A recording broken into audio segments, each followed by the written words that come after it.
Sasa kwenye personal branding ni sehemu muhimu sana kwenye ninyi vijana. Branding huwa mnahisi ni bidhaa tu. No, even a person can brand himself or herself. Nataka nikupe hatua 3 tu za kujitengeneza katika personal branding while you're here in the college. Number 1, develop your own identity.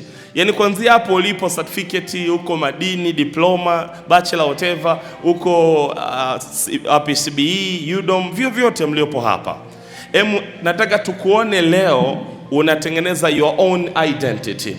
Moja, tafuta extra thing ambayo utakuwa unaifanya nje na masomo yako, inayo relate na course unaosoma au inayokuingizia kipato binafsi. Itengeneze iwe kubwa. Kwa namna gani? Kwanza, tell us what do you do.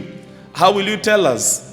On the way you're doing it. Tengeneza maudhui yako, tengeneza kazi yako, tengeneza product yako iende vizuri. Last week tulikuwa na Uni Awards, tukajikuta pale chuo cha mipango. Kijana mmoja alikuja na vikokoto. Mnavifahamu vikokoto eh? It's snacks zile. Alijikuta kauza mzigo wake wote in easy way kwa sababu aliamua kushow up identity yake. Sasa huyu tukimtengeneza akakuwa na brand yake, kesho atakuwa na bakery, kesho atakuwa na kiwanda, and it's very possible. You start today.